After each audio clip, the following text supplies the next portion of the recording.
stop with the long opt-in form. Don't try to gather absolutely everything. Instead, gather the minimum amount of information and then add more to that contact as time goes by, instead of, again, asking, let's have some sex, but I don't know your name. No, I don't want that. Nobody's going to fill out a 37-field contact form to get your marketing schlock. So shorten that up.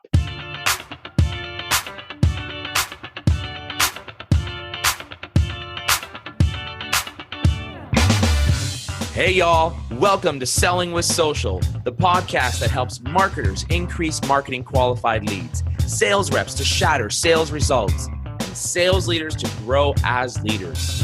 Each show, we interview sales, marketing, and social media practitioners, leaders, and influencers to help you connect, close more deals, build stronger relationships with clients, and improve your sales productivity. I'm Mario Martinez Jr. You're now listening to Selling with Social.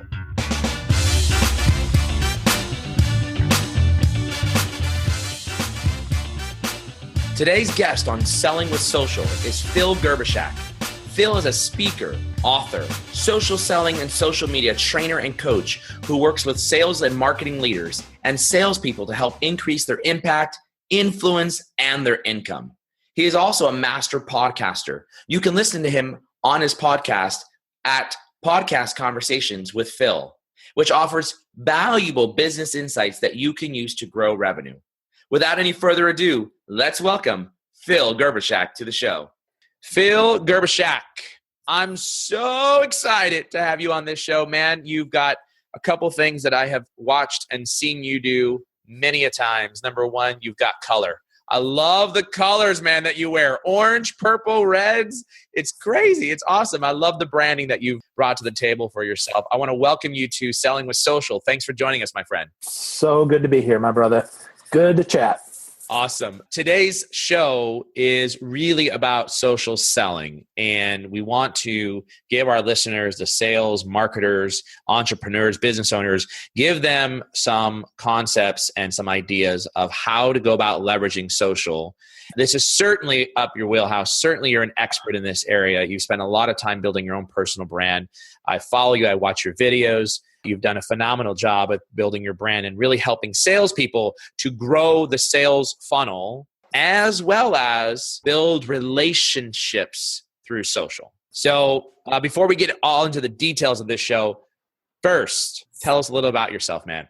If we rewind a long ways, I started out delivering email by hand many years ago for the National Security Agency, for the NSA, that listens to everything we do. So Edward Snowden didn't know anything that I already knew, but if I told anybody, I'd have to kill him. So I'm glad he went first. So I did that. I was a stockbroker for a while, developed websites by hand. And then this whole kind of, at the time it was Web 2.0. It wasn't even social media. Long time ago, 12 years now. In March, it'll be 12 years ago that I launched my blog, which is crazy. And I started on Twitter early, started LinkedIn early, and did it for myself because I wanted to write a book. I wanted to get to know some people. And it was just the easiest way to reach out to people. Trying to look up and what's that guy's email address? How do I figure that out? Well, Twitter makes that easy. We don't even have to follow each other to have a conversation. So that's pretty cool. And so as that grew, I had people that said, hey, dude, teach me how to do that. So I started teaching that, and I gave a 2-year notice in corporate America in 2008. I left in 2010. Did my own thing, went back in to prove that my stuff worked with a SaaS software company, and jumped back out April 1st of 2016 to go back and train folks. So yeah, it's been a wild, crazy, fun ride. I love it, man. That's first off, congratulations on the relaunch. Coming back out in April. It's almost a full year back into the world of training and coaching and developing sales and marketers. So congratulations on that. Thanks. Tell us just one thing, Phil, that nobody would know by looking at any of your social profiles. The one thing you probably wouldn't know is when I was 2 years old, I spilled a cup of hot tea on my arm, and all of the skin peeled off except for one little spot on my left bicep. So I have a scar that's maybe half an inch big or so. That is from my first clumsy accident. And since then, I've been pretty gifted in the klutz department. I'm so sorry. I thought you were telling me a joke about a story about 2 years old. You were really serious. Nope, I'm serious, brother. So in fact, if you look really closely, you can see a little scar there on my arm, and that's the truth. And the reason the Dr. Hanish did not pull that off is because I didn't cry the whole time, and he knew that yanking that piece off would have made me cry. So he didn't. And when I went in the Navy to be a communications technician, that was the only identifiable mark that I had on my entire body. I have more scars since then. Like I said, I am fairly clumsy naturally. I don't come by that, through training. That just happens. All right, so that's two things then. What happened at 2 years old and people don't know that you're actually naturally clumsy. That's it. I love it. I love the character that we just gave all of our listeners. Awesome. We're talking about social selling. We're talking about leveraging social networks to do whatever it might be. And you're going to give us some good details back on this one. Before we get into the why does it work? How does it work? Does it really work? Define for us, what is social selling? We've heard this for a couple years now. It's getting really hot. People are talking about it almost everywhere. A lot of sales leaders are like, what the heck is this? Does it really work? But give us your definition of social selling. So social selling is taking up digital tools that we have, whether they're Hootsuite or Twitter or Facebook or LinkedIn or Hearsay Social or whatever the heck you're talking about. Take those tools and use them to be more social and connect to more people. Use those to build relationships. Use those to help people see that you're someone that has some value to them. That's what social selling is to me. It's not any silver bullet. You can't just post stuff and hope that people find you. I mean, you can, but it doesn't work. You really have to use it to be more social. It's an opportunity to showcase your personality. It's an opportunity to showcase that you're smart, and it's an opportunity for you to showcase that you're willing to help people. Anything more than that is just not going to happen. So that's how I define social selling. I also like to throw in the mix on there when we talk about social selling. It's definitely a way for an individual to brand themselves as someone who can help in a specific niche, whatever that niche is that you're selling, right, for services. The other thing I like to talk about too as well is it's a platform that allows you to understand as well your buyers. Talk a little bit about that, because I know that you agree with me on this concept that we need to use it to be able to leverage and understand our buyers. But why is it important that we understand who our buyers are, what their needs are, what business problems they have, what challenges they're talking about? Why is that important in the sales process? Well, if we don't understand their needs, it comes across as though we're not very personal in the solution that we provide. I mean, really, if we're just selling the same package of whatever to everybody, well, how do I know that you're going to solve my need? And the answer is I don't. If you don't use my language, if you don't talk like I talk, if you don't ask questions to find out more, I don't think you care. I don't think that there's any value there. I mean, really, if information is free, it's not information that I'm looking for from a salesperson. What I'm looking for is some help making a decision, and I need to be able to trust that you're going to help me make that decision, even if it's not in your own best interest. And I think that's really important, because sometimes I'm not a fit for everybody. Some people might not like my personality. They might not like the fact that I wear orange glasses and purple shirts and am very bold and outspoken, and that's cool. But for those that do, when we connect, boy, we really connect, and it doesn't take long to get a whiff of somebody's personality. And once you see it all the time, and it's consistent and it's congruent with who they are offline as well. Yeah, gotcha. And I also like to talk through with sales folks is that our buyers are constantly looking for pieces of information, and they may even talk about what they're looking for online. And so by utilizing these platforms to be able to see what they're talking about, it definitely helps to create a conversation, helps to spark a discussion between you and a potential buyer, or it could be an existing client as well. And at the same time, it helps you to understand, as you mentioned earlier, about some of these problems that they have and how can you start addressing solutions to their problems. Because one of the worst things that I see, and you probably get this as well, man, I get these emails that are canned crap, is what I call it. Canned crap, right? It offers me no value, doesn't speak to me as an individual in terms of what my problems are. Someone just sent me an email, and it was on solutions for human resources. and they're trying to prospect me on human resources. And yeah, okay, we run a company. I may have that challenge, but like, did you even start out with saying, I looked at your profile, I saw what you put out. There's over 300 different activity posts that you posted in the last 30 days. Like, did you say anything about that to even warm me up? So tell me a little bit about that in terms of using these channels to be able to help drive discussions. Well, let's start with the wrong way, because I think it's fun to see that. So I got a cold email today, same way, someone at a company. Expanding our ecosystem is one of the things that our company can do. And we'd love to talk to you about, to your point, it was a benefits company. Hi, it's just me. I've told 7 of your sales guys. In fact, I am that guy that will actually call your sales team back and say, hey, take me off your list because it's just me. And I promise I'll call you back if it gets greater. So if you're following me on social, you see that I'm talking about me. Now, sometimes I talk about, the freelancers that I bring in, the tools that I have, because we all need to augment our service offering to round it out. But if you're listening to that, if I'm seeing those things that you're posting, if I'm seeing that you're a fan of a sports team, if I see that you have kids, or better yet, if I see that you're on vacation and I don't send you an email because I know you're on vacation, versus those folks who have it queued up on the 23rd of December, we're going to offer all these crazy year-end specials. When I get back in the office on the 3rd of January and I look, and I see, wow, you were willing to concede 40% price on the 23rd of December. Well, why wouldn't you do that now? And now you're at a total disadvantage. So that's why it's important to pay attention. I mean, why come at someone without doing any research when it's so simple to just say, oh, look at that, Mario's on vacation. Yeah. Maybe I can wait. Or, hey, look, dude, I saw your pictures of your vacation. That looks like that was a great time. Where did you stay? Did you find any good food? And now we can be friendly. We don't have to be friends, but let's be friendly. And now we're talking about something else. And by the way, hey, when we're ready to gently slide in, not wham, slam in the lane, but gently slide over back to business, now we have earned that right by being a human being first. Yeah, totally agree with you.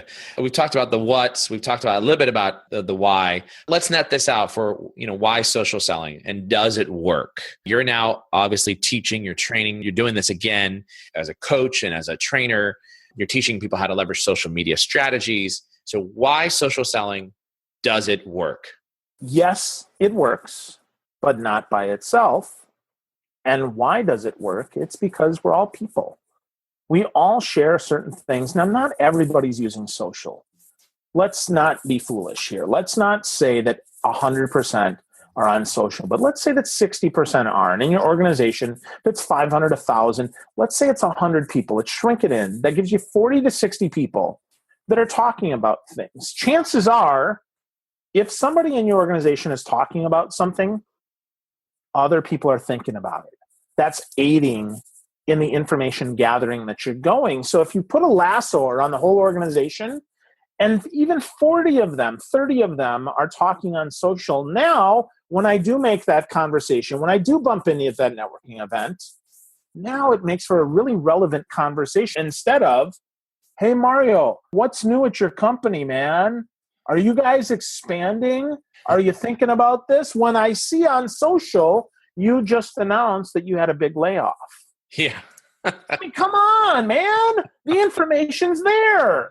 Yeah. And I would call that engaging with insight, right? Making sure that you're engaging with the proper insights before you go and call on a company. Now, a lot of sales leaders don't want their sales people spending hours upon hours upon hours upon doing research. However, one of the jobs of salespeople is to actually connect with buyers and have conversations. So to connect with them, I talk a lot about making sure that you know what's important to them, and or like as you alluded to, hello, please do not ask me about how you can help me grow our company when we just announced we were doing rounds of layoffs of 250 people, right? That makes no sense. Your brand would totally suck. Yeah. So great. I love that. So definitely triggers are there. Why social selling? To be able to leverage it for triggers. Triggers are things that companies will put out in terms of announcements, opportunities, growth, maybe shrinking. Individuals, they may be waving the white flag saying, we need help. We are looking for X. That happens all the time. In fact, this is a great example. Somebody put out on LinkedIn that they were looking for some help with doing some social training for their sales reps. Does anybody know of a good person? Now, interestingly enough, the person that tagged me was not part of my first degree network. The person that tagged me was somebody that is subscribed to one of our other channels, i.e. Twitter or YouTube or somewhere else, and said, I've been following Mario Martinez tag on LinkedIn. You probably should reach out to him. And I thought, wow, that was awesome.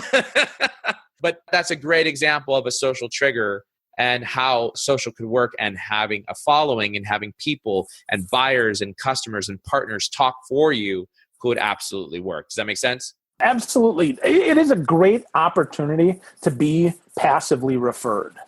If people in your network know what it is that you do, know what you sell, know what business you're in, know how you help people, when people see those triggers or they hear those triggers, you're going to get the call, you're going to get the tag. And to your point, second, third degree doesn't matter. As long as they're exposed to you and they've built a relationship without you knowing it, you can be referred. But instead, what often happens, Mario, and this is the number one thing that drives me nuts with salespeople, they're shy on social about what they do because they don't want people thinking that they're being salesy. But nobody in their friends and family can ever refer them any business because they're also shy offline.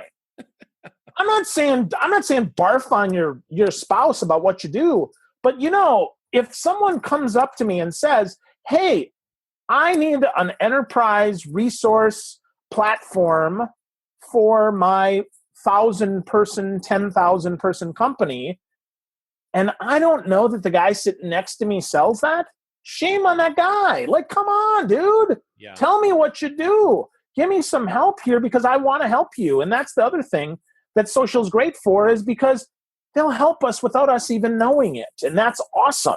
That's a fantastic point. Let's branch off into that. A lot of sales folks thinking about how they share content, which is an important element.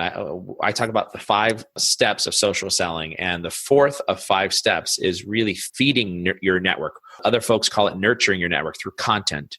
I have a philosophy. Love to get your feedback on this. My philosophy says that no more than 50% of your content should be about your company, about your service, about your products, about your technology. And even in that 50%, it should be identified information that helps your buyer understand who you are, what problems you solve, right? The other 50% is about you. It's about industry-related problems. It's about things that are taking place that are important to your buyer community, not necessarily to just your specific niche. Tell me about that. What's the secret formula that you utilize and teach sales reps on in terms of feeding their network? Yeah, so I go 20-20-60. So 20% is about my company, about the solutions that we provide. 20% about me as a salesperson. What am I working on? What am I thinking about? What's what? And then 60% is useful content. Now, if some of that's from my company, all the better, but it doesn't have to be. And that ratio really depends how much content your organization puts out, because here's the thing. Most people don't see the byline. They don't see the header. They don't look at the footer. They just click the article, or better yet, they just see the headline and they think that you wrote it. So heck, salespeople, if you're not sharing content that's useful, even if it's from your competitors, you are missing out on branding you as a solution in the minds of your folks. So 20-20-60 is the best way, which really, if we really scaled it up, right, it's 80-20.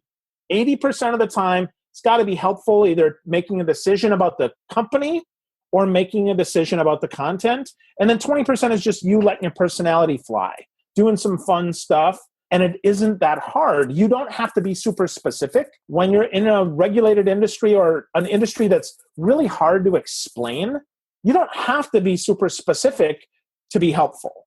Because if you need to be super specific, I want it not to be specific about the industry, but I want it to be specific about my problem. So invite that question in. Yeah, it's a great feedback, and I love those numbers there. Let's switch gears for a second, Phil. Talk a little bit about the way selling has changed, or the way the buyer engages with salespeople has changed over the course of the last few years. And then secondarily, what changes do you foresee coming forward in the future? Well, of course, there's way too much information. It's a flood. It's like standing under a waterfall, getting completely wet, and then thinking, holy crap, I forgot to put soap on. I didn't get clean. That's why I stood under this waterfall, and then getting hit again and forgetting again and again until you get a salesperson that pulls you out of there and says, you're wet enough. Let's have a conversation. Let's talk about that. What are you really trying to do here? And helping focus that stream where you need it to be. So that's really changed a lot. There doesn't need to be much more content out there that is just general stuff. And yet there's so many still beginners. Even though salespeople sell every day, remember, buyers don't buy very often. They're not expert buyers. Very few organizations employ expert buyers. They do employ expert sellers. So as a salesperson, be helpful and help them understand that, do you really need more information, or do you really just need some help discerning what you already have? So that's important. And I think as we look in the future, the trust factor is going to be even greater with even fewer people. Because, in 5 years, we're going to have even more information overload.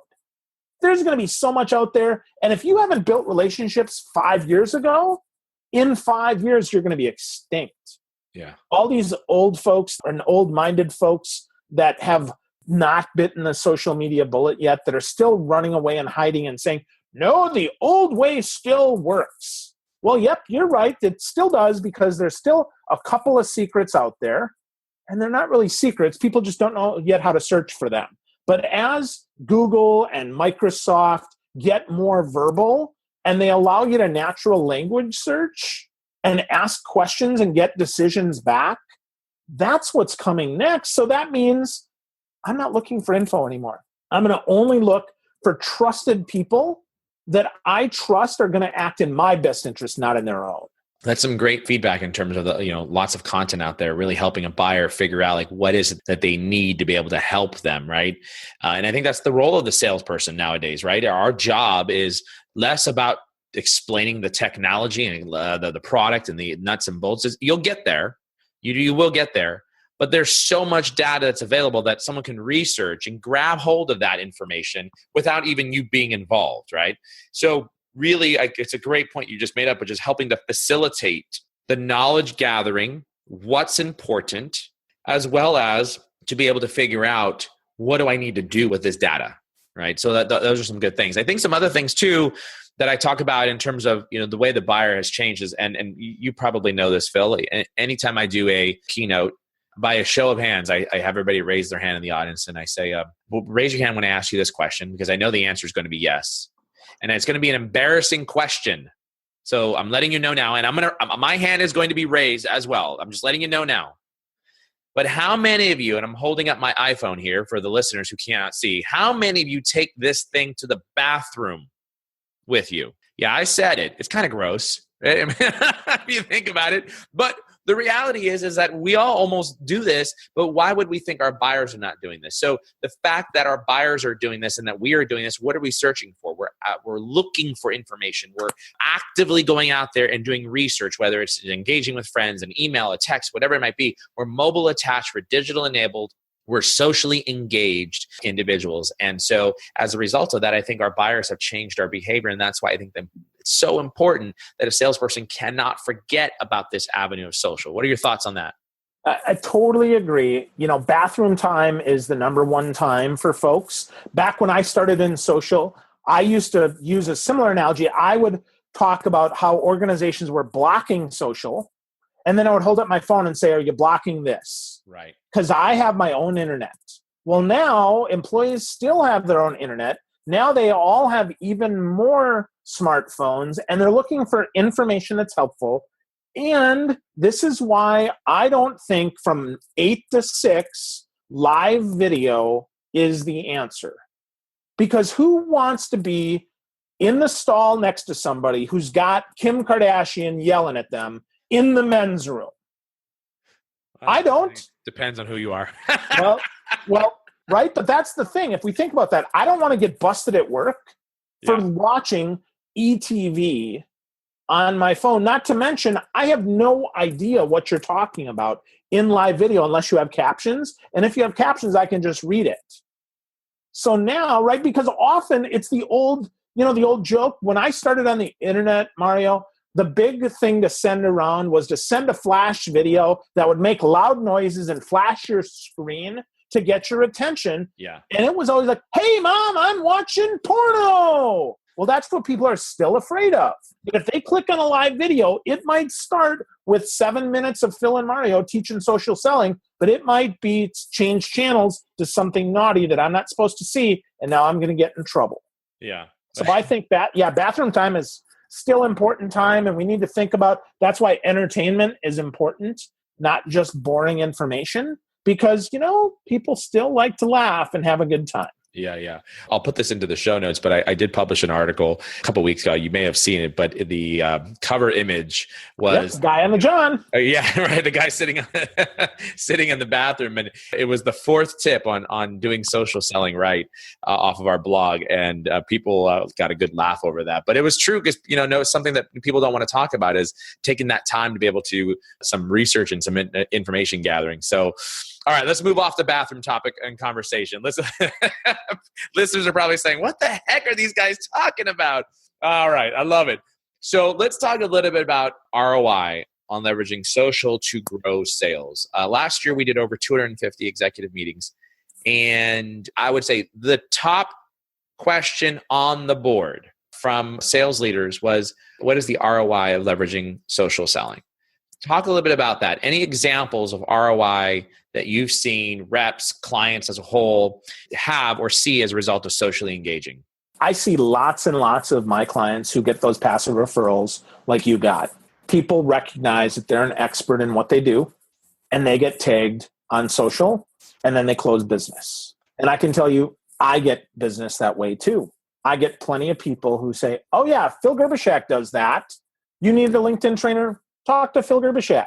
So absolutely, I get that. Inside an organization, inside the bigger enterprises, the ROI is in the salesperson who is paying attention to the company page, because often it's marketing that runs that and sees somebody ask a fairly innocuous question and then is helpful and then picks up the phone and calls. Yeah.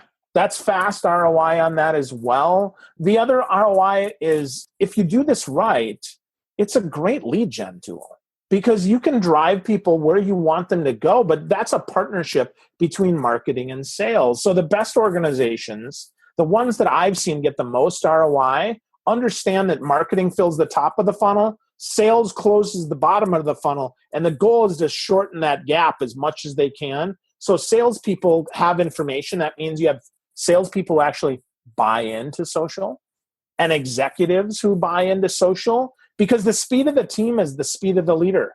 If you have a senior VP of sales who doesn't like LinkedIn, like I've talked to many who say, that's great for my team. Guess what? ROI is approaching zero. Yeah. Because the team says, well, if George doesn't think it's important, why should I? Yeah. And that's a problem. So get some executive buy-in, or recognize, I should probably go work somewhere else, because social works.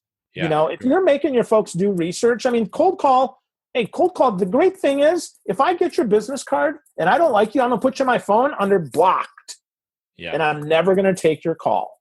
Yeah. That's what social does. Yeah. And specifically, for those that are listening, sales leaders, when we think about some of the ROIs, there are many, many examples that are out there. But what I want leaders and reps to walk away from listening to this is that ROI on social, in most cases, any one opportunity that you find is going to have been a multi-threaded approach between various different forms of sales prospecting. You're going to socially surround this individual with information and content. You're going to engage with them by probably calling them. You're probably going to email them, and maybe you might be doing a video messaging from tools like onemob.com.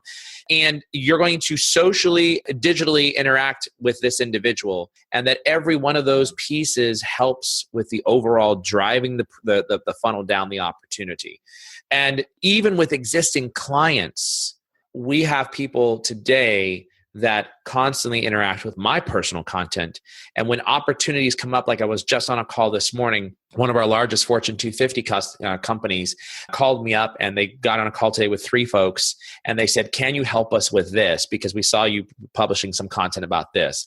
And I thought, absolutely, this is great. And how did it all come about? Because they saw me speak. They saw me provide information. So referrals may happen. You may use social to drive an opportunity. You may use social to create an opportunity. You may have used phone or email to create an opportunity, but now you're actually driving engagement through social and helping to bring that down from the top of the funnel to the middle of the funnel to the bottom of the funnel. Does that make sense? Yeah, absolutely. Remember, social's not a one-shot, one-kill deal. Yeah. Really important to remember that. You might have lucked out before with someone who answered the phone. You got a decision maker who said, yep, I need what you're selling right now.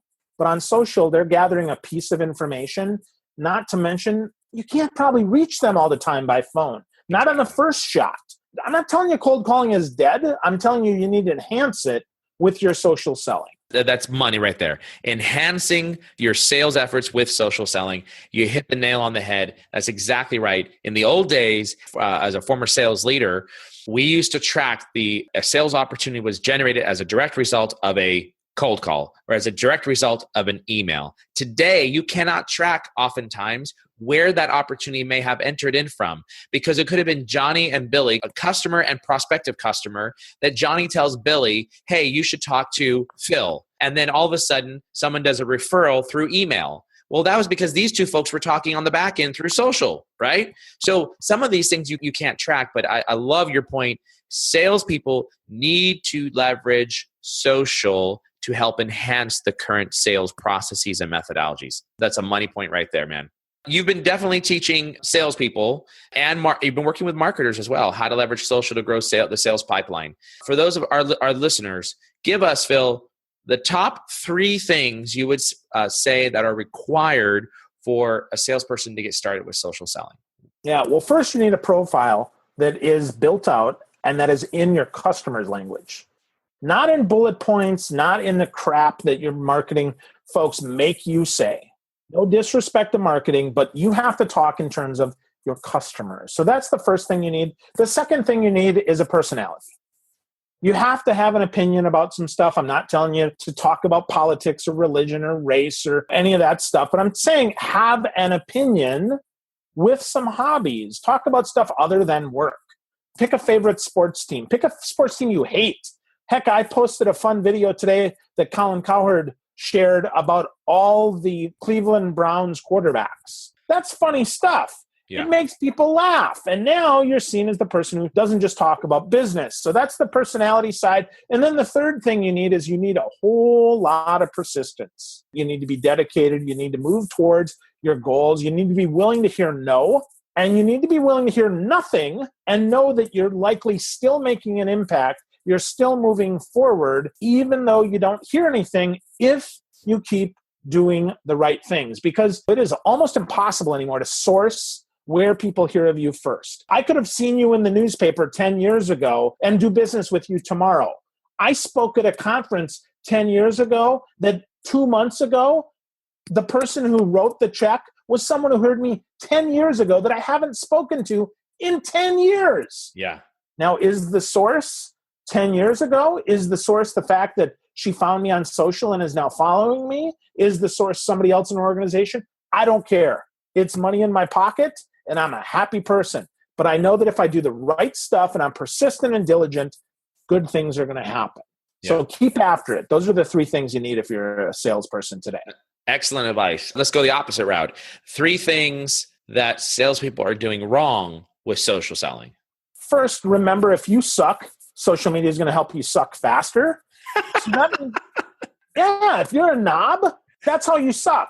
So don't be that way. Don't be a knob. Don't think you're the best on the planet. It used to be really fun to talk about all of our sales awards. It's not anymore. Your customers don't care. That's great stuff to talk about with other salespeople. But all that means is that, somebody who hates salespeople says, wow, they took advantage of how many people last year? That's an opportunity for them to disqualify you. So don't suck. That's step number one. And I see that all the time. Marketers and salespeople. Look at me. I'm on this list. Aren't I awesome? Oh, humble brag. Okay. I'm not telling you to not be proud, but don't be a braggart. So that's number one. That's how people suck on social. Number two is they don't do anything. They just sit there. They think that, customers are going to come our way because they know the name of my business. You know what? They don't care the name of your business. Yeah. They want to fix their problem. They don't give a rip about your name. So that's the second thing. The third thing is they go in for sex before they even kissed you. That's the third thing. They want to sell stuff before they even know my name. Those are the three things that I see a lot of salespeople do. They use those canned messages. They set stuff up that makes it clear that they weren't paying any attention to me. And then I'm going to say 3.5 is they don't automate anything.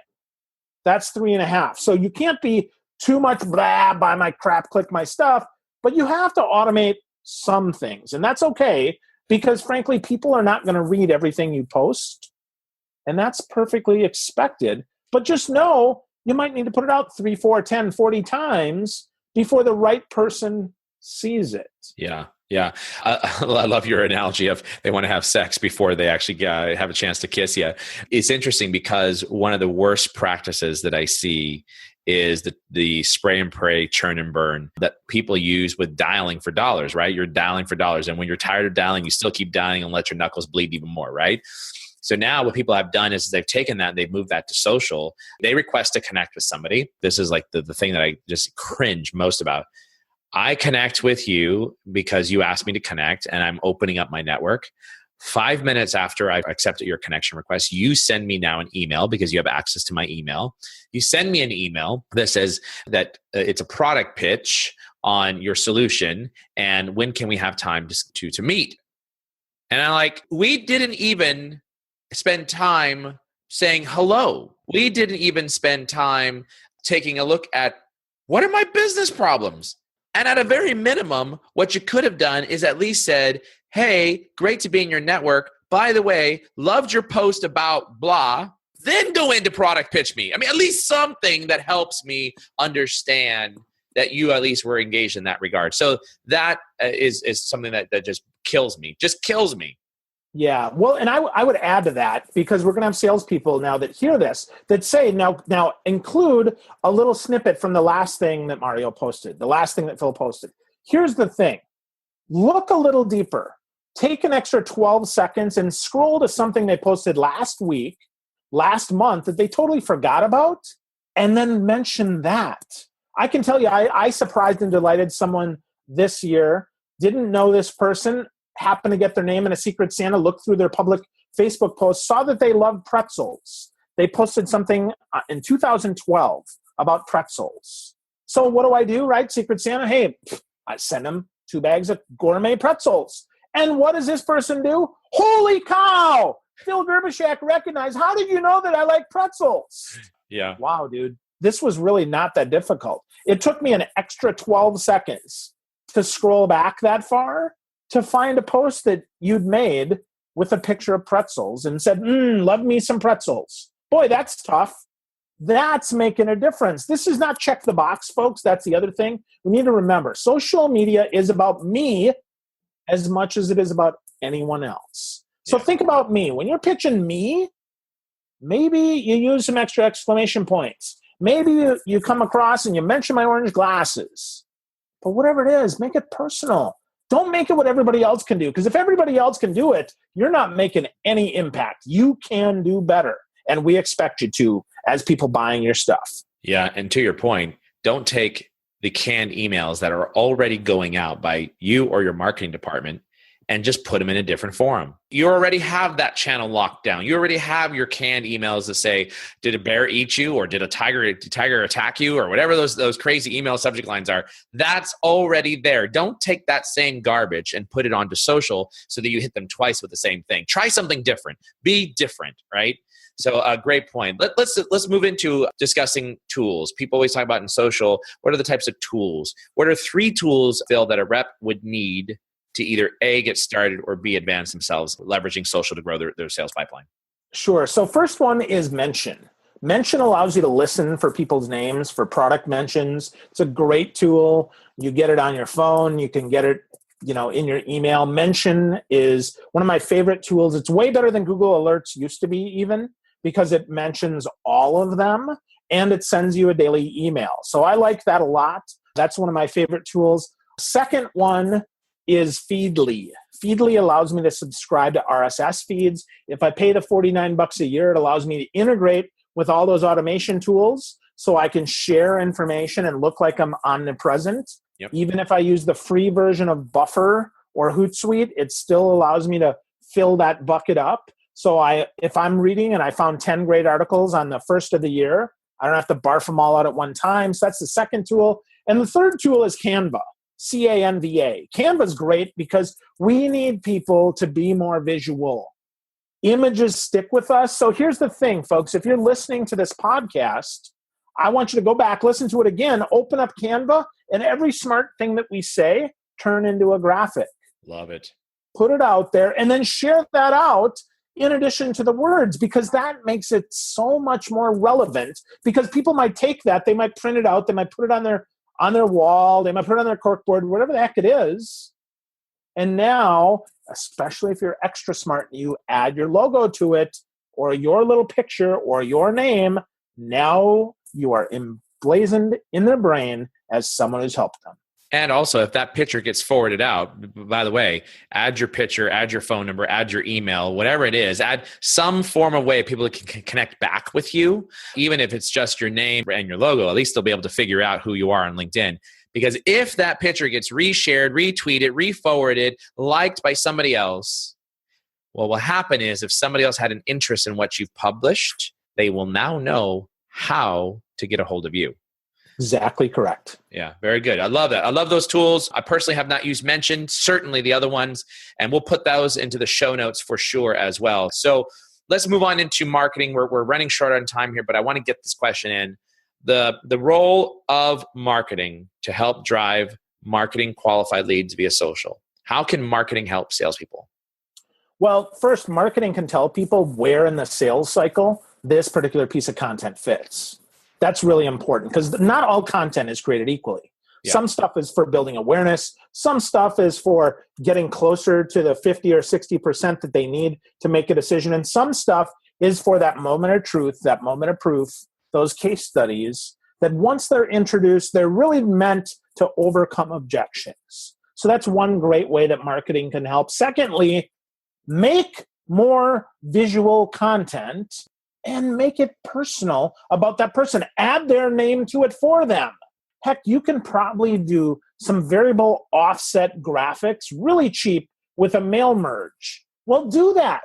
Give your sales team the opportunity to brand themselves because, frankly, you want your sales team out selling, not out driving that. And then third, stop with the long opt-in form. Don't try to gather absolutely everything. Instead, gather the minimum amount of information and then add more to that contact as time goes by instead of, again, asking, let's have some sex, but I don't know your name. No, I don't want that. Nobody's going to fill out a 37-field contact form to get your marketing schlock. So shorten that up. First name and email address is fine for now. Oh, and don't block Gmail addresses and Hotmail addresses and AOL addresses from your capture form because you think they're not real. The reason that people are using those is because immediately you whip them into a marketing automation sequence that makes them want to barf. Don't do that. Don't immediately marketing automate them. Just because they downloaded one doesn't mean they want every announcement from you every single day. Yeah. Instead, just be honest. Capture as little information as possible. You get this, and we're going to send you our next webinar. And then if they don't open it, now send it over to an SDR that makes a phone call that says, hey, are you really interested in this? Or what's your timeline? Do you really even have a budget? Because then now we partner together, marketing and sales, and now we have an MQL.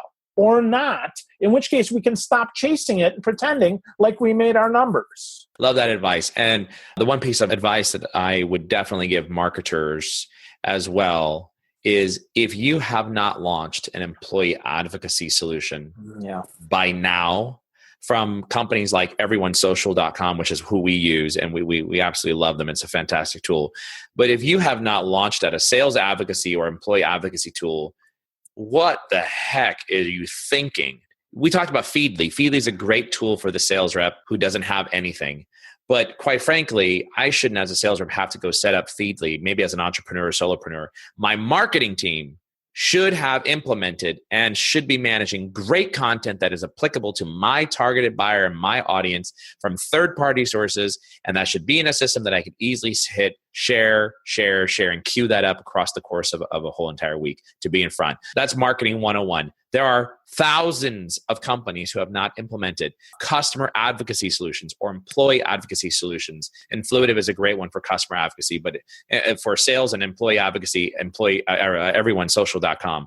Like, hello, I feel like we're living in the caveman days. Like when I'm talking to companies, they don't have that. So that's probably the one piece I would give as well. But Phil, that was excellent advice. I love what you said.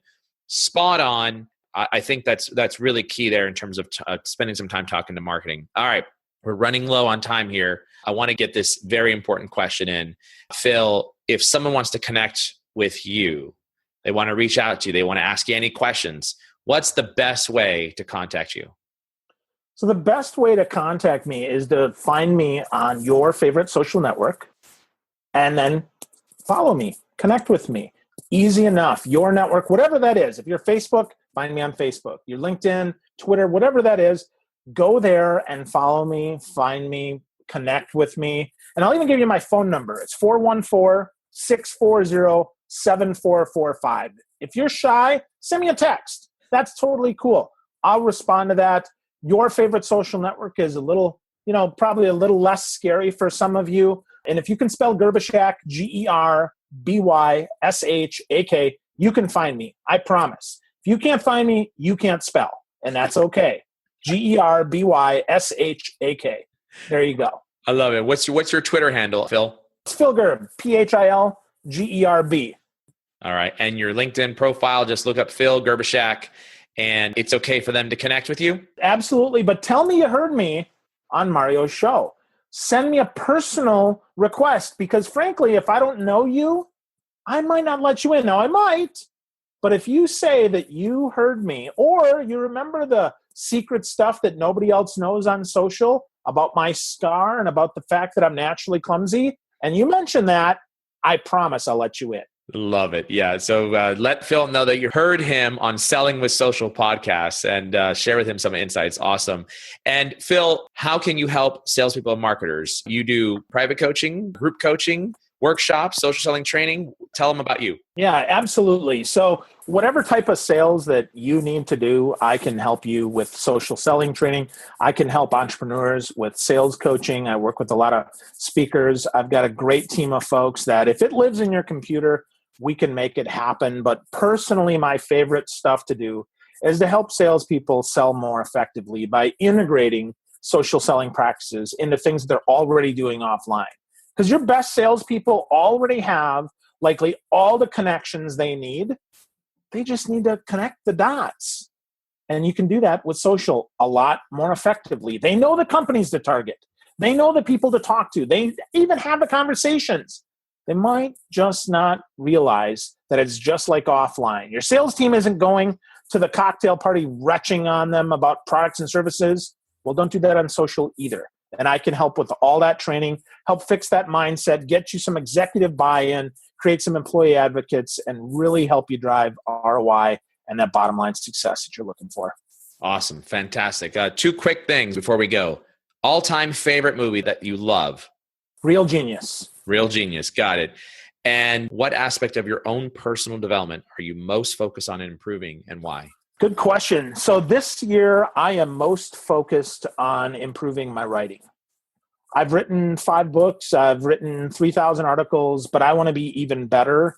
I want to make it even more clear in the ideas that I write. So I'm working on a couple of books, and I'll be a better writer by the end of the year for sure.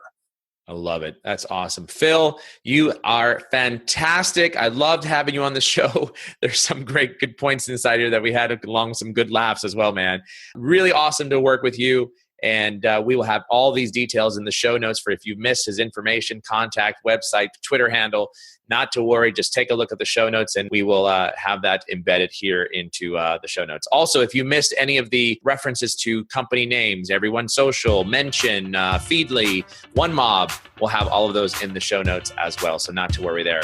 Phil, amazing, awesome. Thank you so much, my friend. I had a great time with you, and thanks for joining Selling with Social. My pleasure. Thanks, Mario. Thanks for listening to the Selling with Social podcast. I'm super pumped that you are our guest today. Here's what I want you to do right now. Go to jr.com/podcast and support our podcast, please, by distributing it out anywhere you can get it to on social. And don't forget to subscribe to us on iTunes. You'll find all the instructions there on the site on how to subscribe to the Selling with Social podcast. Until the next show, keep on rocking. Mario Martinez Jr. out.